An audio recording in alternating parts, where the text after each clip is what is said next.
So you've discussed many things in your career and taught fundraising, as you've mentioned. And one of these topics is fundraising freedom. Can you give us a quick overview of this and why it's important for you to write about this topic?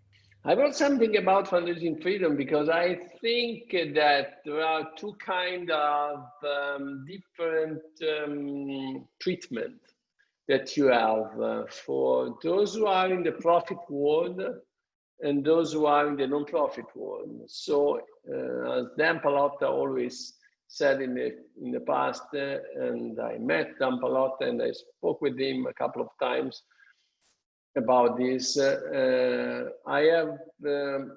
got the idea that if you wanna to promote and to change the big, huge problem of the society, you have to give the nonprofit the freedom to do whatever is free for the profit world. So basically, you need, if you think about whatever is an investment in the profit world is just a cost in the non-profit world. Whatever it is a good human resource is just a very expensive human resource in the non-profit world.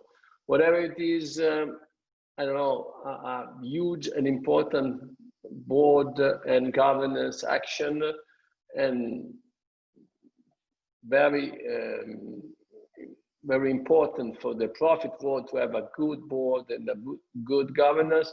It's not so important in the nonprofit world, the big, huge involvement of the board. So there are two kind of treatment. For the profit world, you can spend, you can invest, you can wait, you can lose money, you can make big mistakes, and there is no problem. In the nonprofit world, you cannot make mistakes, you cannot spend money, you cannot invest money, you cannot use your resources to pay more some good and very good people. So my point is that we really need more freedom in order to enlarge the capability, enlarge the possibility of the nonprofit world. I've read your article on fundraising freedom, and you go on to explain profit rules versus non-profit rules and the different types of rules that are enforced in each, which you've just slightly touched on now. But how do these really negatively affect progress of fundraising in an organization? What I'm saying is that if you wanna, if you make, like, do a very simple example. If you try to do fundraising in the old way, let's say that you want to do a direct mail plan and you want to spend $50,000, $100,000, $200,000 for hero to make letters to raise funds, you know for sure that if you send 20,000 letters or 200,000 letters, you will not get money and you will not recover the money that you spent. So in the profit world is absolutely normal. Think about Amazon, make loss for the first 12 years of his life. And he makes the first balance in profit the 13 years of his life.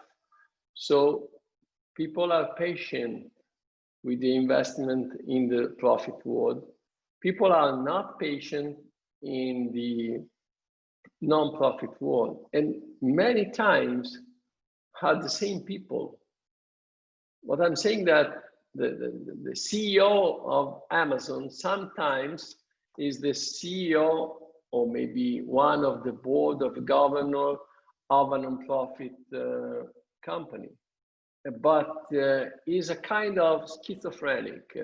When he's in the Amazon side, is a investment, bold and brave governor.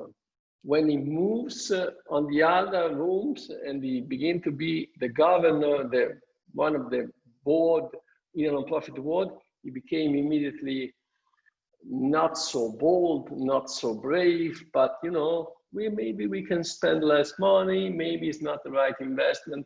So the same person when it's in the non-profit world is a difference between non-profit world and profit world. And that is a huge, big obstacle for the growth of the non-profit world. And of course, of the growth of fundraising.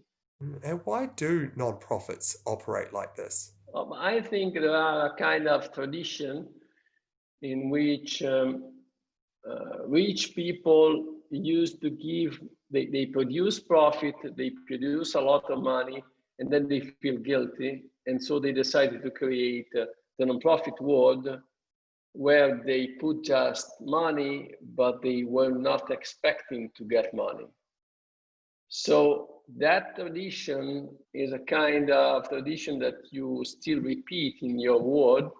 And as you can imagine, those people who make a lot of money in the profit world don't even think that you can make the same amount of money in the non-profit world. On one side is pretty right. I agree with that. We don't make non-profit world just to make money.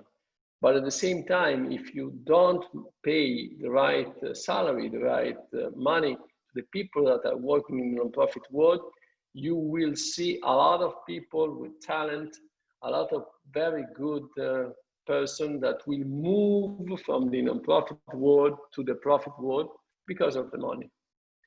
So at the same time, we need a balance, but I think there is a kind of tradition. If you are working in the non-profit world, you need to sacrifice your self-interest. You need to sacrifice yourself. And from one side is pretty good, but from the other side, could be a problem for those who are working 20, 30, 40 years in the non-profit world, and they see that the same work is paid 3, 4, 5 times in the profit world.